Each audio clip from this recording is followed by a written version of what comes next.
Bienvenidos, esta es Radio Capital 96.7, tu opinión importa, soy Jesús Vélez, los acompaño hasta retomar, hasta enganchar programa a las 6:30, un abrazo para Juan Carlos y Mónica, han tenido que asistir a un evento infaltable, así que nada, simplemente estoy tomando la posta. Igual vamos a hablar de un tema interesante, importante, porque se trata de analizar muchísimo el espectro de nuestra propia seguridad, entendiendo que en los últimos, toda la vida, en verdad, la cantidad de reportes respecto a accidentes, despistes, volcaduras e incluso estafas en el sistema de transporte interprovincial ha sido evidente en los medios, se ha ido reflotando, han aparecido denuncias tremendas, incluso con cabeceadas por parte de los propios dueños, que en muchas ocasiones no dan siquiera la cara, mandan comunicados a la prensa y no tienen una presencia permanente frente a los usuarios dañados, mortificados, que incluso tienen que estar yendo permanentemente a las agencias de viaje para siquiera tratar de paliar el temporal, tratar de tener una reparación digna, o por lo menos que sientan que sea acorde al daño a los cuales han sido víctimas, ¿no? Y estamos ahora hablando justamente de esas condiciones que necesitamos para escoger un adecuado servicio de bus interprovincial. Nos acompaña Renzo del Negro, gerente comercial de TEPSA. Renzo, bienvenido, ¿cómo estás? Gracias, Jesús, gracias por la invitación. De hecho, es un tema interesante entendiendo que en los últimos años, no sé cuál es el tipo de facultad legal que las empresas encuentran que ahora con una cantidad mínima de buses una persona o un grupo de personas puede hacer una empresa interprovincial de la nada. De hecho es un tema difícil, el sector es un sector tradicionalmente informal. Para que tengas una idea, de 360 empresas de transporte más o menos que existen, 358, 360, 40 son las empresas que podríamos decir que son formales en todas sus prácticas y al 100%. 40, o sea, el 10%, digamos. Claro, en promedio. Y el resto son empresas pues que tienen prácticas informales. Aquí quisiera explicarte una cosa. Sí, por favor. Mira, ya no podemos hablar de empresas informales al 100%. Porque aquí hablamos de empresas formales, que son las formales que digamos que son constituidas y que cumplen con toda la formalidad del caso, y este 90% de empresas son empresas que son constituidas, pero que tienen conducta informal. Ah, ok. ¿Me entiendes? Pero es un tema netamente de trato. Claro, o sea, me refiero, a lo que, por conducta informal me refiero a que son empresas constituidas. Que pagan tributos y todo el tema. Ahí está la conducta informal. Perfecto. Que a veces ni siquiera pagan tributos. Pero que eso no es lo más grave. Lo más grave en la conducta informal es, por ejemplo, que sus pilotos no descansan. Ahí vienen los accidentes. Okay. Que no le realizan el mantenimiento adecuado a las unidades, a las llantas, no usan terminales oficiales, embarcan en cualquier parte en la carretera, y por eso es que se producen los accidentes, los robos. Claro, y eso que es obviando el factor de inversión tecnológica, ¿no? Ahora los buses cuentan con localizadores GPS, incluso algunos registran rutas. Claro.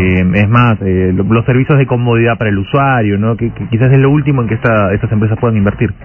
No, definitivamente las empresas informales, si ni siquiera invierten en los neumáticos, digamos, mucho menos van a invertir en tecnología, ¿no? Claro, pero en un país que tiene tantas diferencias económicas, ¿cómo es que a una persona le podemos cambiar el chip para decir, es mejor velar por tu seguridad, que te vas a ahorrar unos cuantos soles simplemente por viajar igual de rápido, vas a hacer unos buses que te den la misma ruta? Recuerda tú, cuando éramos chicos, tú eres un poco más viejo que yo creo, pero depende, ¿no? Yo tengo 33, a punto de yo soy más viejo. Las apariencias engañan. Recuerda tú que cuando yo era chico, yo tengo 40 años, el cinturón de seguridad no se utilizaba.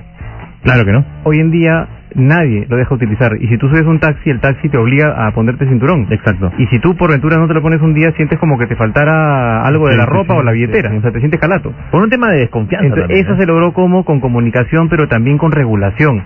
Y aquí hay un tema importante que te quiero mencionar. Definitivamente la Sutran está haciendo un trabajo muy interesante a nivel de fiscalización.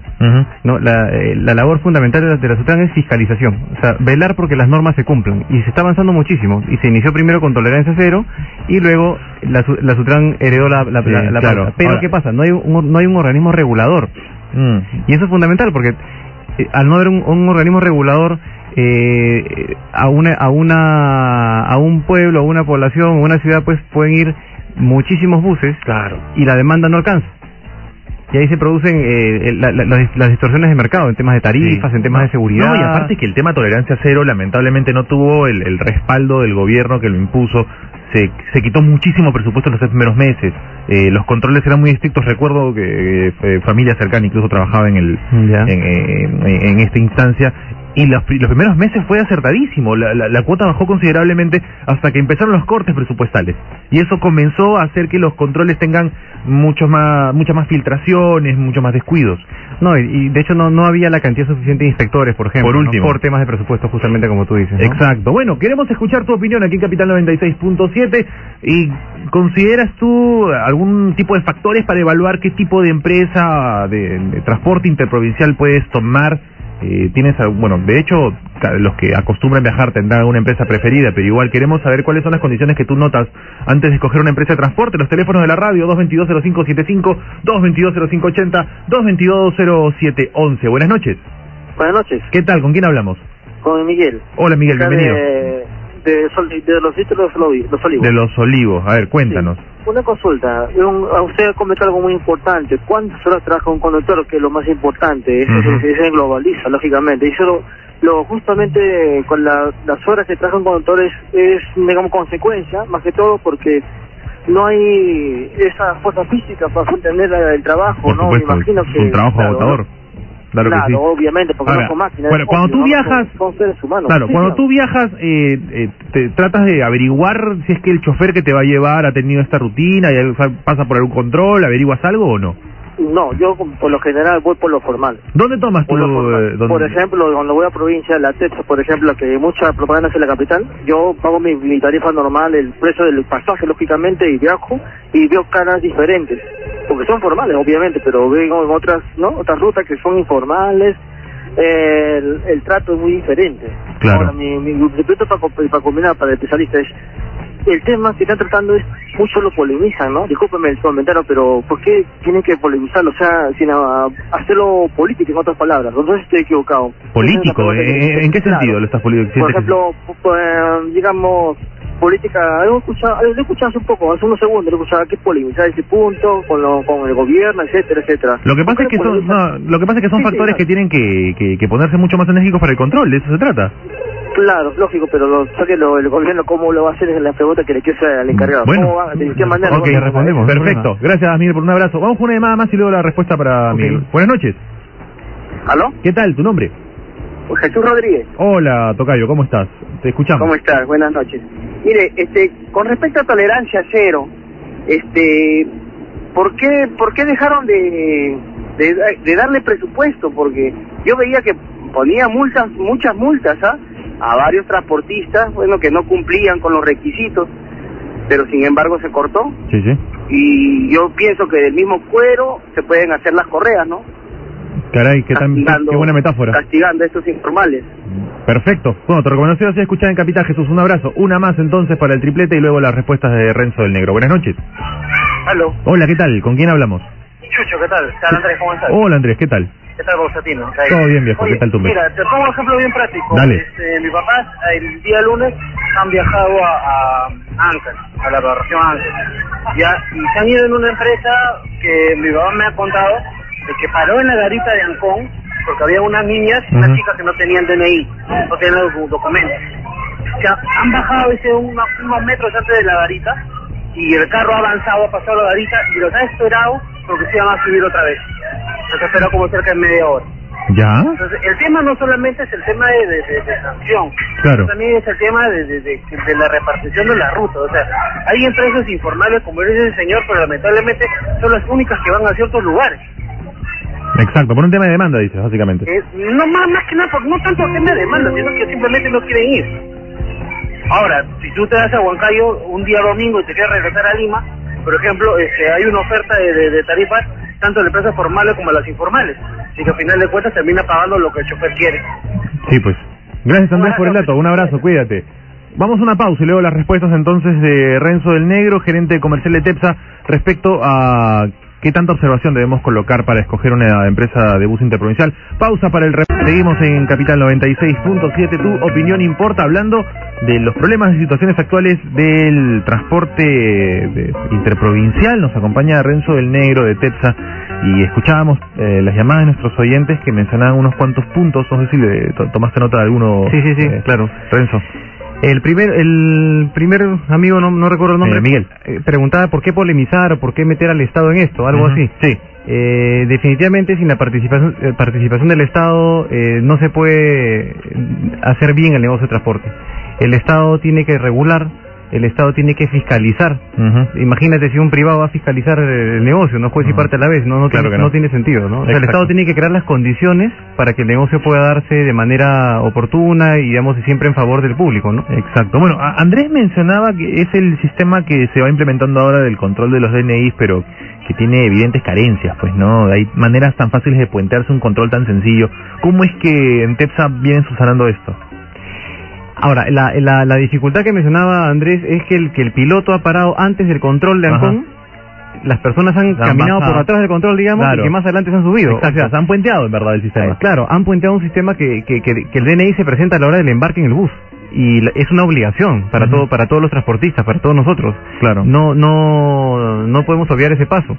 Ahora, si el piloto está coludido con los pasajeros en hacer eso, digamos, ya tendrías que tener en cada metro un policía supervisando, ¿no? Claro, y ahí preocupa porque en verdad si una persona entiende que este tipo de situaciones no son éticas, o sea, es una persona que de hecho tiene la habilidad de manejar, que al final de cuentas no es tan alta, entendiendo que tiene que pasar por procesos profesionales para lograr una licencia. ¿Qué licencia se exige para bus?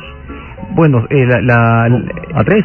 A3, claro, es profesional A3, pero como tú muy bien dices, un piloto es un profesional, pasa por capacitación, pasa por una experiencia de inducción. No solamente vehículo, atención al cliente también. No, primeros auxilios, claro. Tienen experiencia también en mantenimiento, en mecánicas. Un piloto tiene que estar capacitado para, si se malogra el bus, poder arreglarlo en la ruta, siempre y cuando sea algo razonable, no un desperfecto, digamos, de grueso calibre. No, y el tema de primeros auxilios es vital, ¿no? Todo el staff, me imagino, involucrado en el viaje. Obviamente, nuestras tripulantes y los pilotos están preparados en primeros auxilios, los pilotos en temas mecánicos, ambos para enfrentar situaciones de crisis y están preparados y definitivamente reciben tanta motivación y tanta capacitación que normalmente nuestros pilotos y los pilotos de empresas formales no se prestan a este tipo de acciones de evadir estos controles, ¿no? Claro. Entonces, pero hay que hacer un trabajo, por ejemplo, de crear una escuela de pilotos. No hay en el Perú una escuela de pilotos importante, ¿no? Entonces hay intentos, ¿no? Pero por un tema urbano. El Senati hizo un intento hace 1 año y medio más o menos, pero digamos... La Vía Real también, un tiempo. También, pero no han perdurado en el tiempo. Entonces las escuelas de pilotos han sido normalmente las mismas empresas que con un tercer piloto, porque las empresas, uno de los de los señores que llamó preguntaba de cómo son los turnos de los pilotos. Claro. En Texas los pilotos manejan 4 horas. Maneja 4 horas uno y 4 horas el siguiente, ¿no? Y van descansando. Tienen una litera muy cómoda entre una cama de una plaza y ahí van descansando.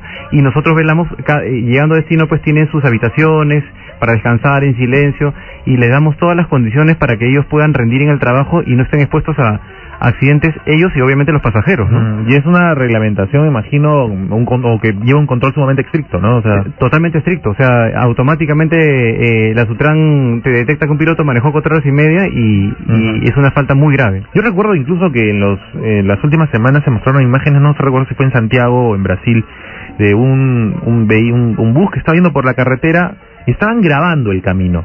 Y hubo un accidente a unos 150 metros y una de las llantas del accidente de adelante se empotró contra el parabrisas del bus. De hecho, no lleva tragedia, no lleva mayores, pero lo interesante es este método de grabar la ruta. ¿Es difícil de implementar en los buses? No es difícil, definitivamente la tecnología sí la conocemos, se ha empezado recién este año a ofrecer en el Perú esa tecnología, pero es muy cara todavía. Como toda tecnología... ¿Pero no es redituable con lo que hace la empresa? Habría que ver, porque digamos, imagínate, tú sabes que para implementar el GPS había una resistencia feroz. Sí, me imagino. Por los costos la cantidad y también de ser rastreable. No está culminado ese proyecto, ¿no? Pero está bien avanzado. Pero el primer reto es implementar el GPS a nivel nacional en todas las empresas y en todas las unidades. Esto siguiente sería formidable tenerlo. Imagínate que la policía puede tener acceso a esas filmaciones. Claro, por último, pero en el peor de los casos como caja negra. En el peor de los casos. Y tiene una caja negra. Efectivamente esa tecnología lleva una caja negra tal cual los aviones y se registra todo el viaje, ¿no? Todo el movimiento del vehículo. Pero todavía es una tecnología muy cara.